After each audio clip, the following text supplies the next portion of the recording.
Sure. Well, I'm a recovering computer geek. I was in IT, and at a certain point, because I came across the issues of peak oil, I thought I might put my chips on a different part of the table, and I started trying to learn how to become more self-sufficient and future resilient, and I got into permaculture. And so these days I'm a permaculture professional, which means I help people design and implement food-producing systems on a day-to-day level. Well, yeah, a good friend of mine explained it to me about 15 years ago, and I don't know whether I should thank him or curse him. He certainly didn't know if he was doing me a favour by explaining it to me. He was, it was really concerning him. And at that time, very few people were discussing this issue. And, well, I didn't take his word for it. I spent weeks probably researching and getting to the bottom of all the arguments. And I was shocked how the international energy agencies, their arguments were so plainly politicised, and how easy it really was to, that's how you test an idea, is to see what the opposition is saying. And it was very easy to pick apart. A 12-year-old could probably see some holes in their arguments. And the overall message is so simple, which is essentially saying that growth cannot continue indefinitely on a finite planet, especially when our energy base is using non-renewable fossil fuels. I mean, that you could explain to an intelligent 4-year-old. And so my experience was, I felt like I was walking in an alternative reality where every politician, every economist is talking about endless growth, and everybody around me is acting on that assumption as if life will continue indefinitely on this upslope. And so I found myself staring at friends and just people in single vehicle cars with looking miserable but burning all this energy, feeling a little bit isolated. But I figured that pretty soon everybody would be talking about this issue because it's so easy to explain, so easily understood. And it wasn't for several years actually that I realised actually I still seem to be the only person around, besides my one other friend, who knows about this. And at that point I decided I would start educating, and I founded the website energybulletin.net. And for several years I spent several hours of the day trawling international news and looking at the reports of petroleum geologists and collating these kind of issues that related to peak oil on that website. So what was the kind of resistance or opposition that you faced from, let's say, ordinary people first? Well, look, I can relate to the resistance because to understand peak oil, I had to internalize this idea that you're brought up with, the opposite of, had to internalize the idea that things aren't going to get better and better at technological levels and at the level of resources that we can command, because we're brought up with all these images and they get deep, that things will just naturally go in the opposite direction. And so I think that was a months of purging, just these little things that pop into your head and then you go, oh no, it's not going to be like that. We're not going to have robot housemaids or whatever your assumption was. And so that takes time, and I don't blame people for struggling and having an opposition to these ideas at that very reactive, almost intuitive level. But the kind of things that you hear are that capitalism will find a way because money can solve everything. You put the price up of oil, something else will come along. I don't think that response shows a very good understanding of energy literacy. There's never been anything like fossil fuels in the history of the world, let alone the history of the human race. It's a one-time bonanza where we've multiplied the amount of energy available to humanity by orders of magnitude. We've risen so far above the annual energy budget that is provided by the sun. And we've burnt through hundreds of millions of years of stored surplus solar energy in the space of decades. That, no matter how much human ingenuity you want to throw at the problem, presents us with a challenge which has not been seen before in the history of the human race. And so, as much as I admire human ingenuity, you take the energy away from most of our technology. You take your mobile phone, once the battery runs out, that's just a very expensive paperweight. You take the energy out from your expensive car, it's just a hulking, it's rusting bulk, So that's the most common response I'll get, but really the resistance, it's not something that's rational, so you'll just get it coming from every angle. Well, if it's not it's the renewable energies will save the day. At the moment, renewable energies, if you discount hydropower, account for something like 1.5% of the world's energy mix. They can only upscale within the limitations of that annual solar energy budget, which we are so many times surpassing in terms of our energy use, in terms of fossil fuels. So there are inherent limits there. Now, I think they'll certainly soften the blow, but they're not going to allow us to maintain our current way of life.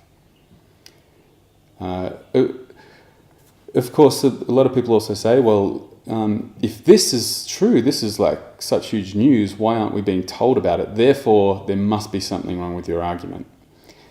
Well, what peak oil tells us is that growth cannot continue on a finite planet, and that's very obvious. I mean, anybody can understand that. And yet, because growth is at the core of it's how you get people out of poverty, it's how you create jobs, it's how we build better lifestyles, better medicines. It's the answer to everything as far as our leaders and politicians are concerned. So that to question it and to suggest that it can't continue is almost unthinkable. So it's not that surprising. In fact, there are reasons that even if people understand this and they're in power, that they cannot bring it up in public, because the economic system itself exaggerates good and bad news. The market exaggerates good and bad news. And nobody wants to be the one that blows the whistle and presides over a market collapse. We have an economic system, a banking system, which is predicated on endless growth. If it doesn't really do steady state, let alone descent.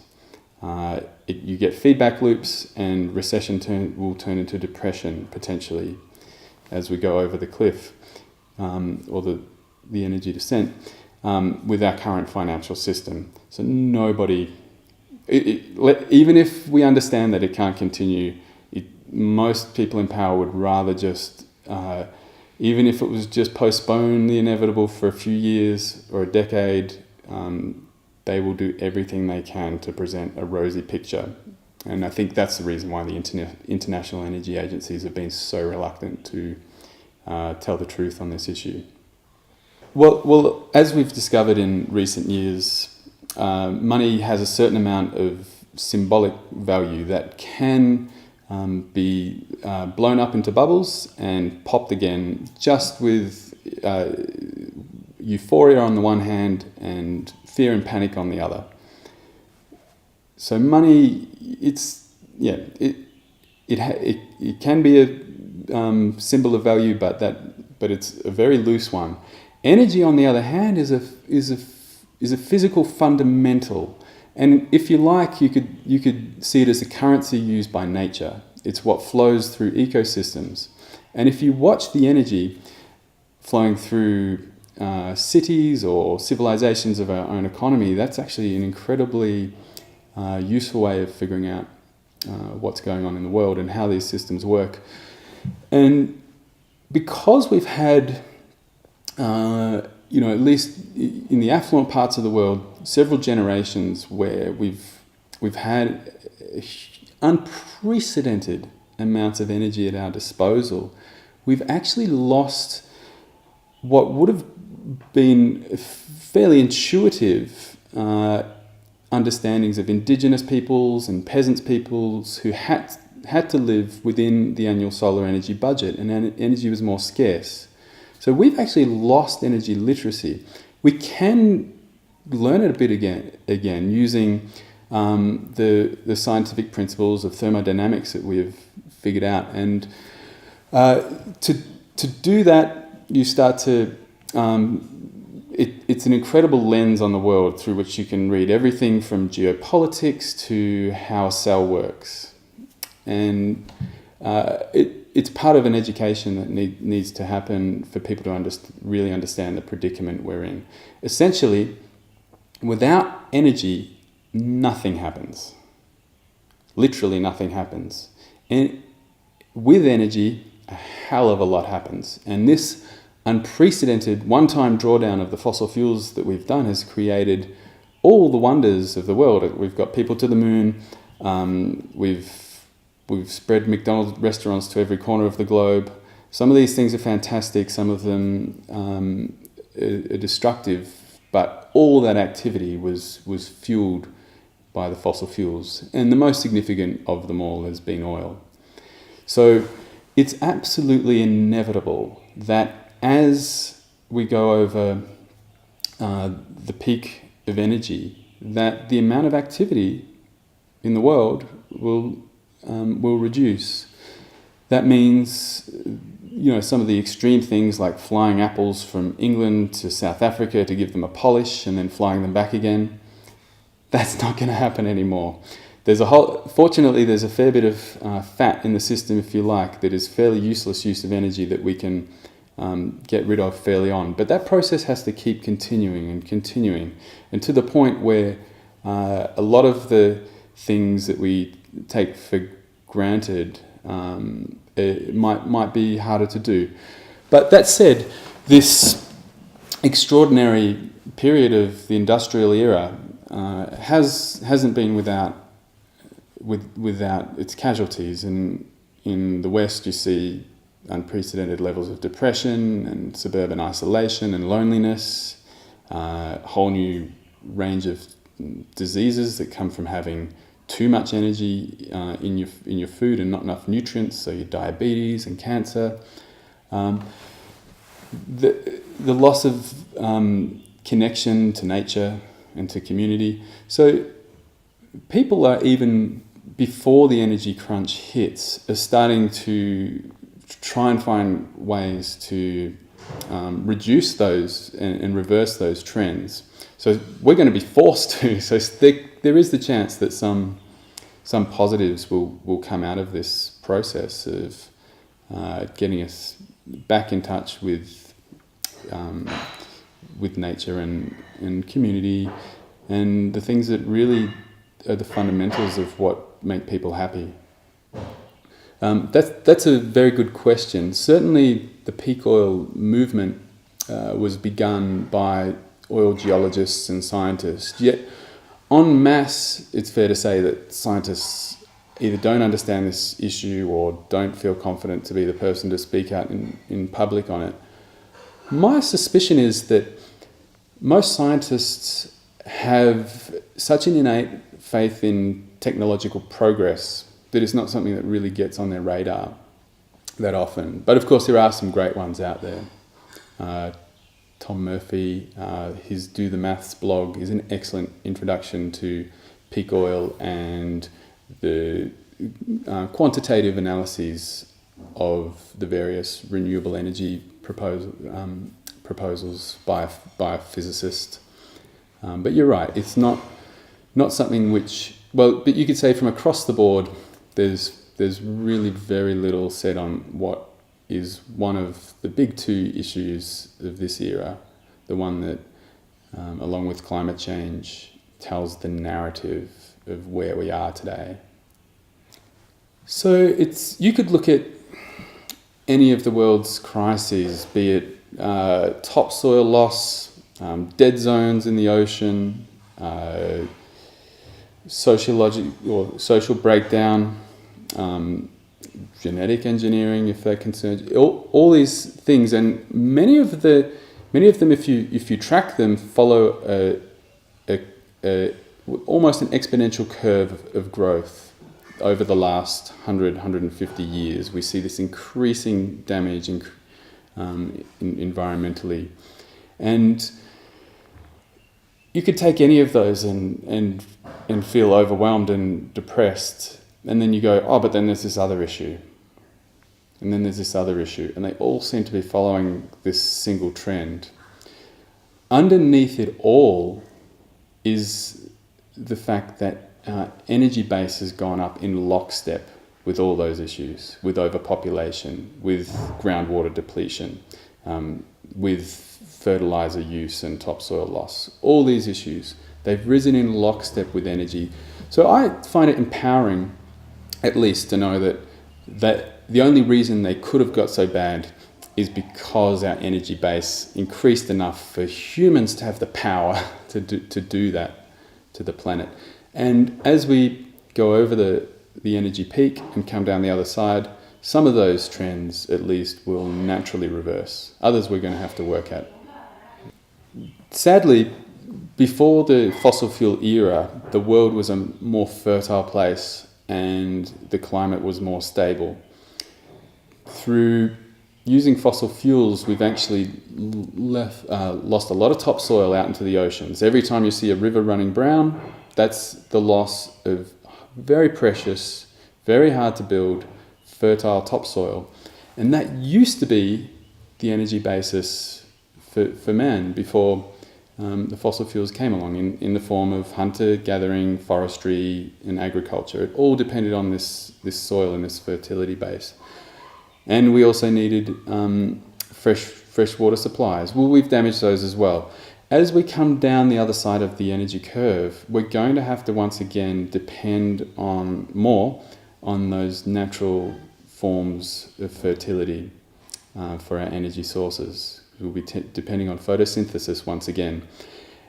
And so we have some challenges ahead. We have a much larger population and the carrying capacity of the planet has reduced. Fortunately, I guess, we've also had an expansion of knowledge and we have the internet. And now is this incredible period where I often encourage people, if the energy curve, it's inevitable that sooner or later people are going to have to come down the energy curve and be living with a little bit less. Well, we can run down ahead of them and set up camp. And at this period where, at least for a lot of peoples of the world, you can dabble and you can experiment and try new crops and try new forms of building and try new appropriate technologies. If they don't work, you don't starve. There's still a safety net. But we can share our successes and failures and we can network, and everything that we document and share becomes this growing knowledge base which will help us use what remains of the Earth's natural productivity and rebuild it in the process of providing for human needs as we go on the downslope, as we go on energy descent. Yeah, well, the idea of energy descent is challenging to anybody grown up with the opposite assumptions. And we've had so many generations now of people that have grown up with year on year, for the most part, increase in resources, that it's grandfather wisdom. It's grandfather wisdom that growth is inevitable. So to question that, to think that it could go in the other direction is a challenge. And we also, I think, like narratives that tell us that we are powerful. Climate change is a narrative that tells us we are powerful. Climate change has a lot more interest in it than peak oil. Peak oil is a narrative that tells us we are not all powerful. We are, in fact, our power or illusion of it very much came from this unusual, concentrated, extremely large source of energy that we found buried beneath the earth.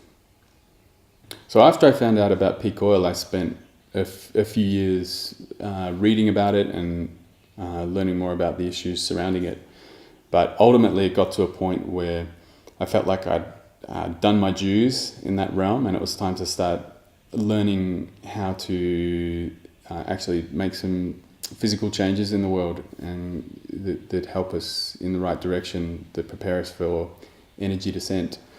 And so I got involved in permaculture, which is it's a little bit hard to put in a nutshell, but it's a environmental design system. So it promotes a bit of intelligent thinking rather than just getting in there and doing things, in order to work with the flows of energy and the patterns in nature rather than against them, to provide for human needs. So it emphasizes things like when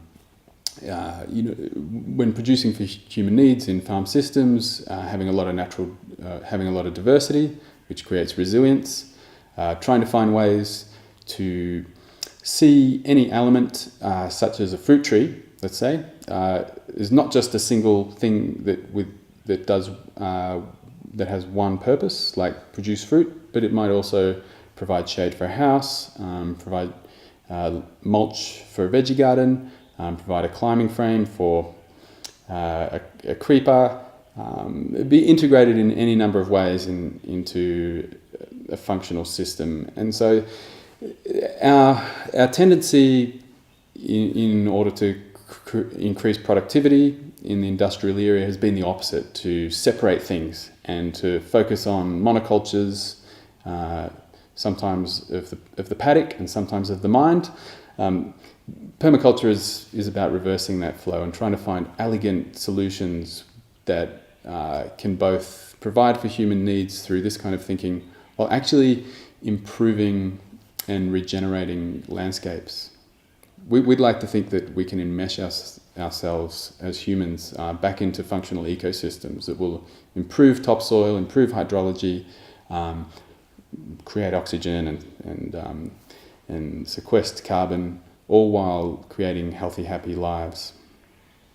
Yeah, so one of the things I've done is experiment with living with a lot less than the Australian average, and I think my spending has gone down to something like a fifth to a quarter of what the average Australian does. And I've found it such a liberating thing to do. It's too much is not good for the soul. Too much clutter, too many choices, too many subtle differentiations between the coffee at this cafe and the one at that one. It's actually kind of boring, and I found it really good to be able to give that stuff up and focus on what's important, like friendships and homegrown food. And it's not that I live a monk-like existence. I actually really enjoy myself, and I love traveling, and I love good food, and I love drinking. I love having a good time. But it turns out you actually have a better time when you're not so numbed by excess. When you can, you hone your hedonism, if you like, through juxtaposition of a bit of decent work and a bit of decent fun. And I think most of the West has gone, and the global middle classes have gone too far towards comfort, and life starts to just lose a little bit of meaning when things are just so fundamentally easy. Yeah. So I think that there's going to be a lot of good will come out from families and communities having to rise to challenges. Well, there is a sad tendency that we have that no matter how much we have, it always seems like there's a little bit more.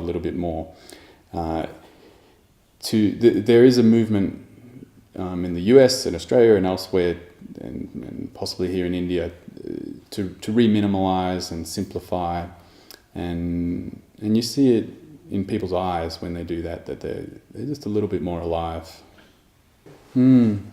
So I think largely in part because of the even though it was marginal peak oil awareness in Melbourne, where I come from, there is and has been for the last 10 years a burgeoning community of people involved in very consciously trying to recreate community connections in their local suburbs and increase food production, decrease energy use. That all sounds a bit sort of workaday and boring, but the way it manifests is often quite fun, and it's things as simple as just like having people sitting around the table and bottling fruit together is a lovely way to communicate. It's not the way most people communicate if they want to have a conversation in Australia is go to an expensive restaurant, and it's very focused, and there's a different kind of communication that comes from working together. So that's one thing I've enjoyed, but also just the fact that consuming less allows you to work less means that a lot of people have a bit of creativity unleashed, and it's hard to think of examples, but often it results in things that are quite flamboyant and fun, not dour, not backwards, not putting on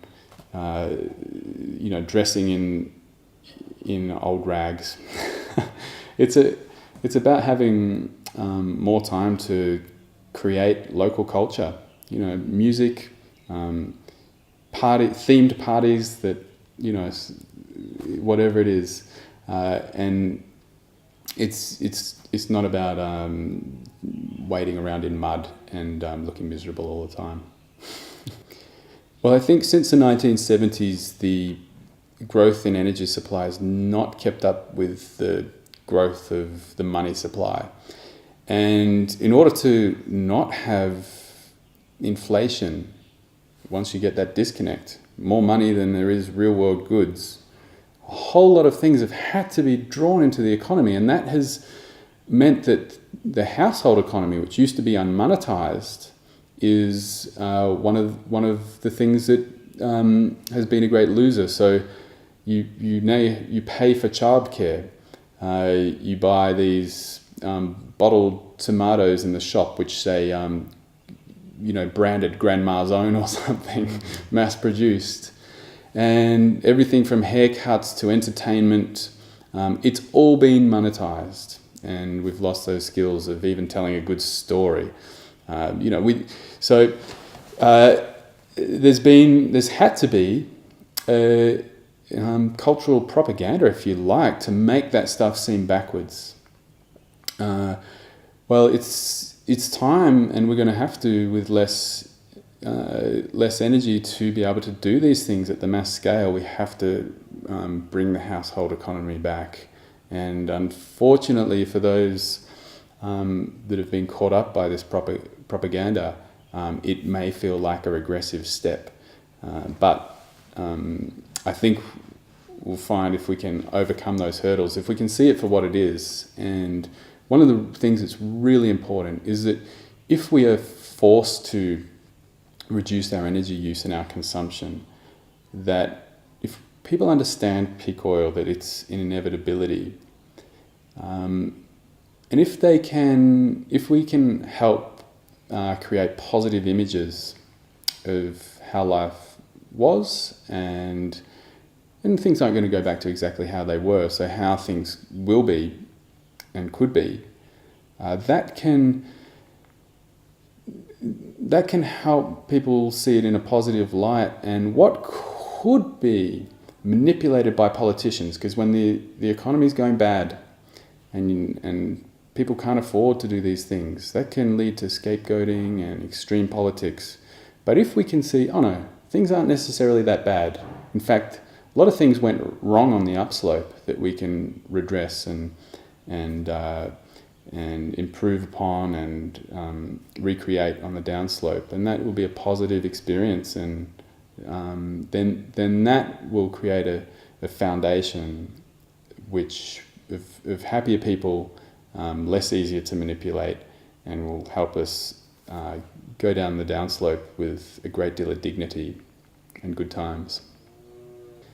Well, so my experience is in Australia, and there are people coming to the same conclusions about recreating household economies, getting in touch with where their food comes from, supporting sustainable local agriculture.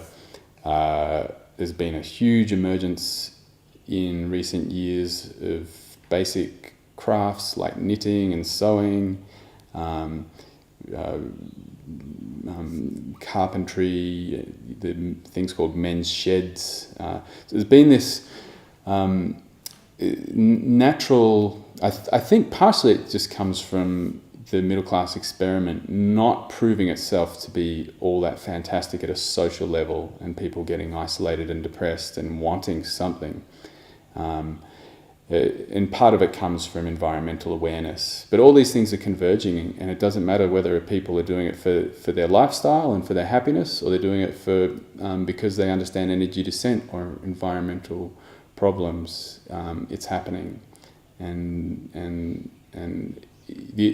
with a problem which is so multifaceted as peak oil, if your solutions, if we can call them that, because they're not going to allow us to live our current lifestyle, but if we can call them solutions, don't tick multiple boxes at once.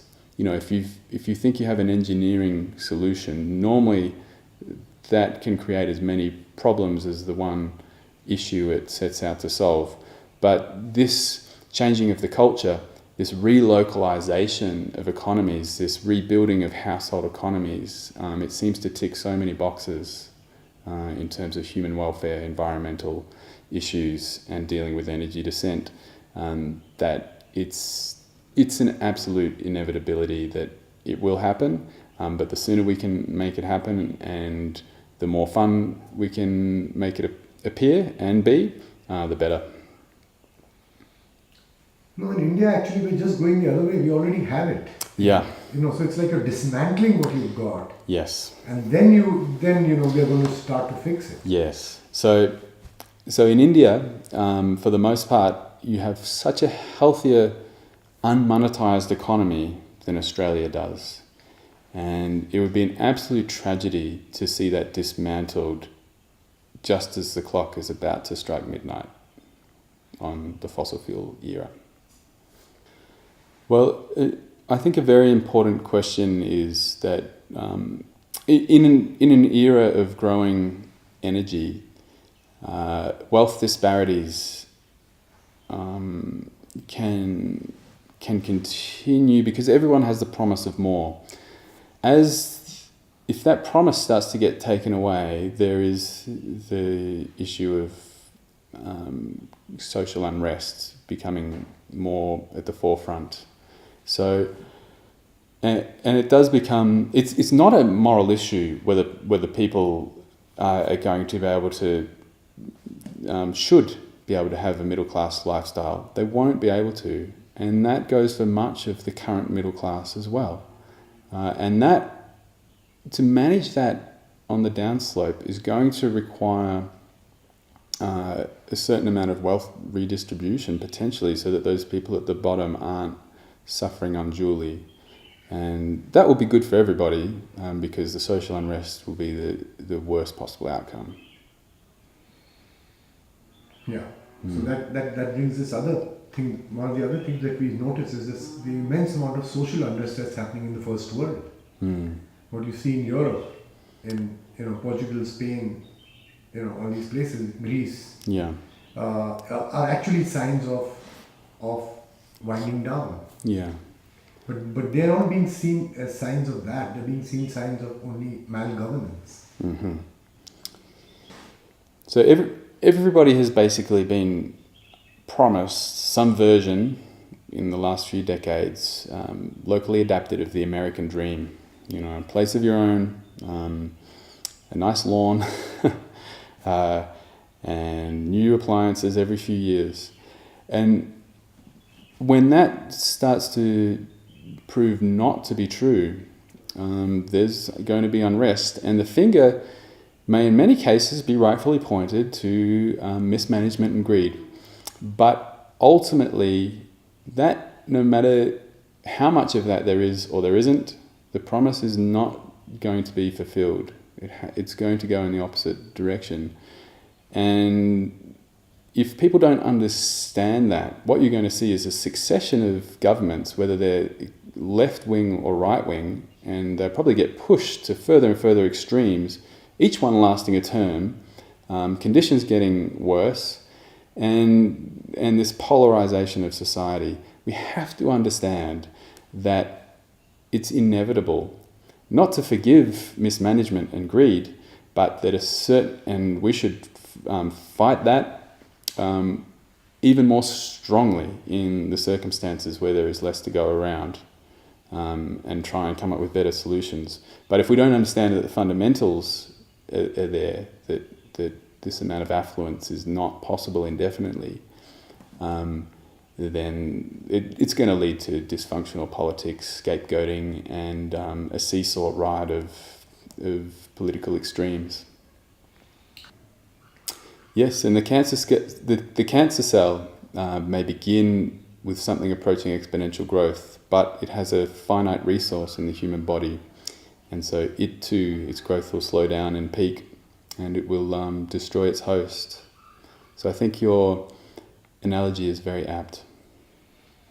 Well, it was said by an economist a long time back, but I mean, it's just that nobody wanted to listen to it because the things were not emerging that way yet.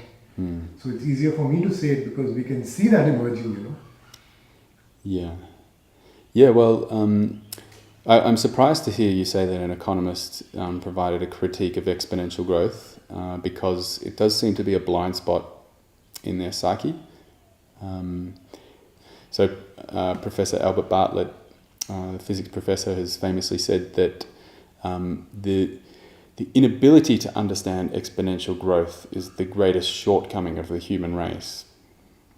The thing about exponential growth, it sounds fairly harmless. Let's say we grow our population of a city by 3.5% a year. Well, the doubling time of that city is 35 years. So every 35 years you'll go from 1 million to 2 million, from 2 million to 4 million, from 4 million to 8, and within a couple of centuries you're going to be at astronomical levels, because it's like compound interest. It builds on itself and it very quickly gets out of hand. So any system based on exponential growth is fundamentally unsustainable. Fundamentally. Like anytime you hear that politicians are planning to grow an economy, a population, anything by a certain percentage point, you're talking exponential growth, and that is something which cannot continue. So there are two things which are misunderstood. One is that we don't understand exponential growth, and the second is we don't understand depletion, because most people think that we deplete linearly. So we don't understand that actually we don't deplete linearly. Most resources come in a bell curve. Yeah. So it's on both sides. It's a double whammy. Yeah. So you'll often see newspaper articles saying that we have 40 years of oil left, and that creates our experience of how much oil is left comes from our petrol tank, and of course you don't really notice it's running out unless you look at the dial. But when it runs out, it's sudden and catastrophic. Peak oil is not like that. It's not a sudden catastrophic event. It's just the idea that at a certain point, the amount of oil that you can pull out of the ground year on year starts to taper off. So you can only get out as much as you could the year before, no matter how hard you try. Because first of all, what we did was we accessed all the easy oil, the stuff that was not far below the ground. You pop a straw in the ground in Texas and it spurts out, and it's beautiful. It doesn't burn your skin. It's what they call sweet oil. It's close to population centres. It's very easy to process. As we started to use that, we had to go to further away, less high quality, and harder to process resources, till we get to the extremes where we're doing, the equivalent of NASA operations, trying to get deep oil several kilometres down in the Gulf of Mexico. I mean, this is extraordinary engineering, and we would not be doing it if there was easy oil left. So as you move from this easy and cheaper oil into the more difficult oil, it actually becomes physically impossible to continue production rates. And so we're at a point now where, since more or less in the last decade, oil production has been on a bumpy plateau. We've been unable, despite high oil prices globally, to increase oil production. And the inevitable next stage is that slope, the amount of oil produced per year, starts to go down. And so it doesn't run out suddenly like in the car, but we move from an era of growth, of more and more, into an era of descent, where there's a little bit less year on year. And that is one of the biggest turning points of the human race. It might pass you by, you didn't notice it, but historically looking back, we will see that was one of the most significant times in human history. So oil is so significant to the economy. It's the lifeblood of the economy. Without it, literally nothing happens. There are no trucks moving goods around. There's no plastic being produced. Everything that we take for granted ceases if there was no oil. So oil is incredibly important to the economy. And when the price of oil goes up, those prices get passed through the economy. Sometimes that can have a slight stimulating effect, but ultimately it can reach a point where those expenses break the economy and we start to have a recession. Well, when that happens, the price of oil starts to go down because in a recession there's less economic activity, so the need for oil decreases. And this too can affect certain, especially energy industries that had become dependent on high oil prices to mine their more marginal, expensive, lower quality resources. And so these industries like the shale oil and tar sands and things that are quite expensive start to get hit. So that has economic impacts. You lose jobs, the recession can get worse, the price of oil could go down further. But when the price of oil goes down far enough, that can actually stimulate the next round of economic growth. And one thing that we're likely to see during a period of energy descent post-peak oil is that the price of oil will become very volatile and create a series of recessions and subsequent recoveries which you can watch as the price of oil goes up, creates a recession and falls again.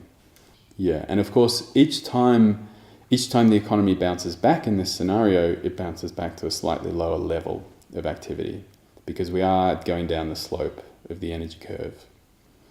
Yeah, so volatility is going to make planning very difficult. It's going to if unmanaged, it's really going to make life more stressful. So one of the lessons that I guess I've picked up through permaculture in terms of looking at natural systems is that they often focus on resilience, sometimes at the expense of efficiency. So there's a balance between these two things, and it's a tension. A system that becomes too efficient is one that gives up on its stores, and that actually makes it quite prone to shocks. And so when a shock comes, that system, be it a forest that's not very diverse, and a disease comes through, it gets wiped out, and it's likely to be replaced by a system that makes a compromise with resilience, which might involve more resiliency, plants that store energy in lignotubers underneath the ground so they can weather disease and difficult conditions. And most of nature, you would say, is very much like that. Now, we've modeled our economy where efficiency is like one of the golden words. And one of the ways we've achieved that in your example of the food system is the just-in-time delivery process, where we get rid of the storages in the system and we have a highly computerized, timed system of getting food into cities. So at any one time, I think there's more food stored in trucks than there are in warehouses. What this means is that if the system is shut off, as very nearly happened during a trucking strike in the 2005, I think it was in England, that the supermarkets started being depleted very rapidly, and after 3 days, 3 or 4 days, there could essentially be no food available to mega cities, and you get a very rapid transition from an ordered society to one with total societal breakdown potentially in these systems. So we have to start to model our systems, economies, household scale, everything, introduce a little bit more resilience into the systems and focus less on efficiency. So the climate change community is obviously a lot larger than the peak oil one, and a lot of the solutions that they propose overlap with the ones that peak oil initiated people would also suggest, but not always. There isn't necessarily the strength of energy literacy amongst the climate change community.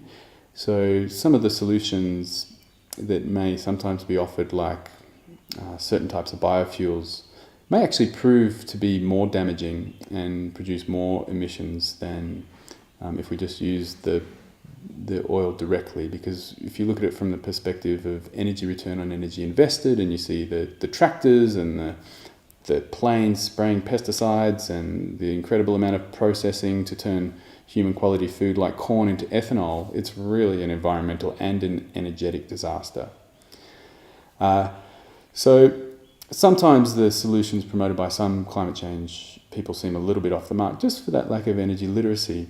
And also, to build a giant movement, there has had to be a certain amount of politically digestible messages put out there, such as the idea that, it's very, very easy. The Earth, we can provide all of our needs with solar energy and continue our lifestyles as they were before. A little bit of energy literacy will suggest that, no, that's actually very unlikely. And it could involve investing actually to convert the infrastructure from fossil fuels into renewables. It takes a great deal of fossil fuels to do so. And it would be a sad tragedy if some of the proposed or implemented renewable energy sources actually weren't, because of this lack of energy literacy and this hype to create these politically digestible solutions, turned out to use more energy, or at least not provide a good return on what we put in for our fossil fuel buck. So a really important concept to understand is this one of energy return on energy invested. So a good parallel would be to imagine a hunter-gatherer hunting a hare. So you have to chase that hare, catch it, and depending on how long and how fast you ran, you extended a certain amount of energy and for what you got back. Now, if that was a lean hare and you had to run for an hour, it's quite possible that you get less energy back for what you had to put in to get it. Now, obviously, if that continues, you're going to get skinnier. And if it continues for even longer, you won't be here to tell the tale. Well, the same principle applies to all our energy resources.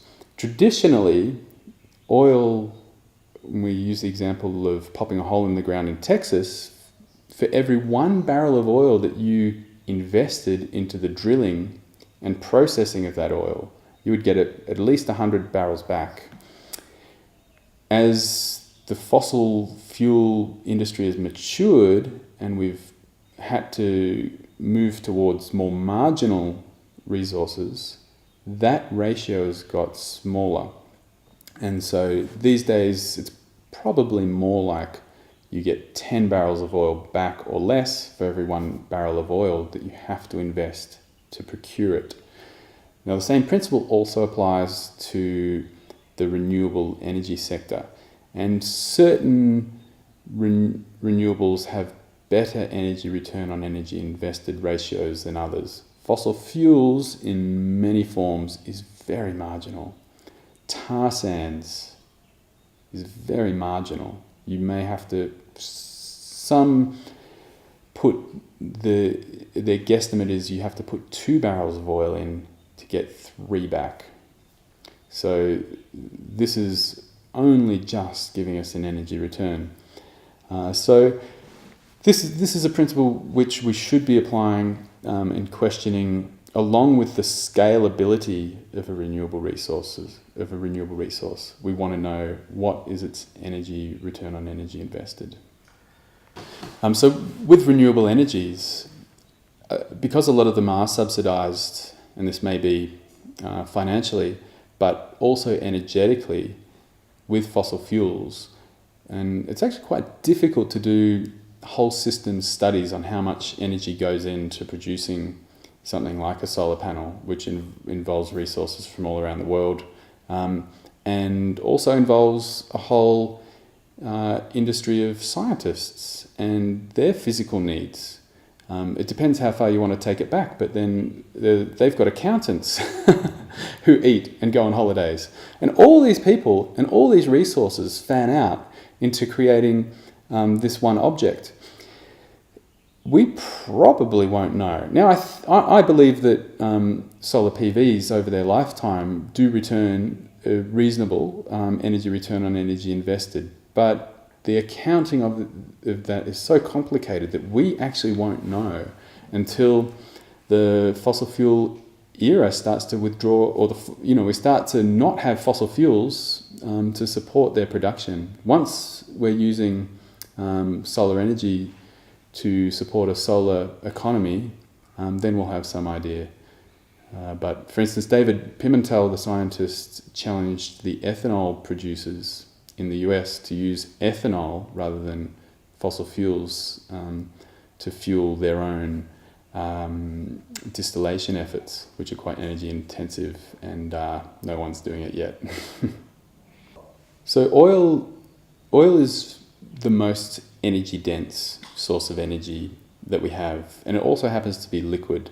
So a small glass of petrol has more energy in it than a physical worker, manual labor, can put out in the course of a day. It's very humbling, but also something well worth admiring. Being liquid makes it very easy to transport. We can move it through pipelines, we can put it in cars. It's also has a beautiful organic chemical structure, which means we can turn it into all these products. Most of our renewable energies are about electricity creation, which in itself is a wonderful energy source, but it is not a liquid fuel. And so oil is very much unique. Yeah, so our alternatives to liquid fuels seem to be things like, shale oil, which is very, absolutely ridiculous, but tar sands, which is returning a certain amount of liquid fuels to us, and biofuels, and there's some natural gas liquids and things, but most of them are problematic and return low yields for the amount of energy that goes into them. And a better thing for us to do would be to reduce our dependence on liquid fuels as much as possible and not drive 5 kilometers to go to a gym. Well, one of the things that we were saying all along was that the history of fossil fuels to that point had been one of moving away from lower energy density and actually dirtier fuels, and actually going back to when timber was the main fuel source for societies. We moved to coal. Pretty energy dense, but not as energy dense or as convenient as oil, which was the next thing that came along.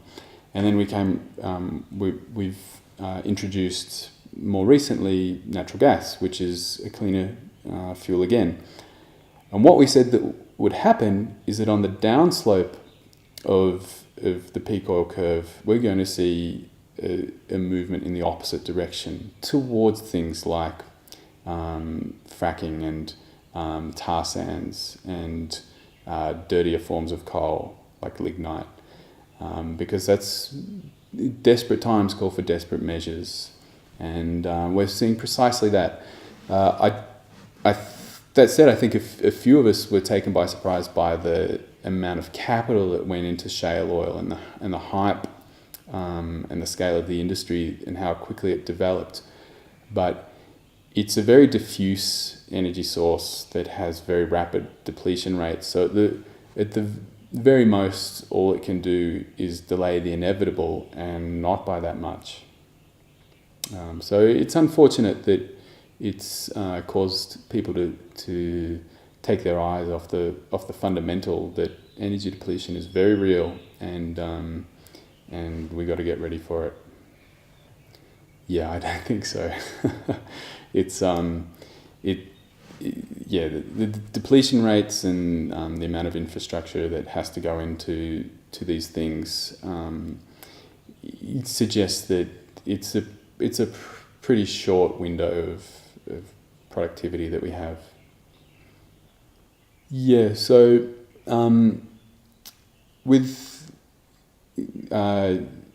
basically when economically most things are bad news stories, any good news story gets leaped upon and overhyped, and I think that's a really large part of explaining the massive expansion in shale and fracking. So any of these marginal and more expensive fossil fuels have higher overheads, and the expansion was predicated on the higher oil prices. So we're seeing the repercussions of those lower oil prices already.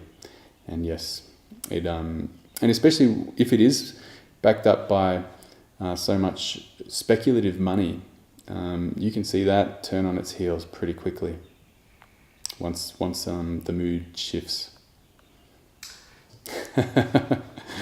I certainly would not, and unfortunately in Australia some of the places that are being targeted are actually some of our primest agricultural regions, and it would be a serious disaster to see the groundwater polluted in areas which could leave a legacy for generations, when this top agricultural soil could be feeding us for millennia.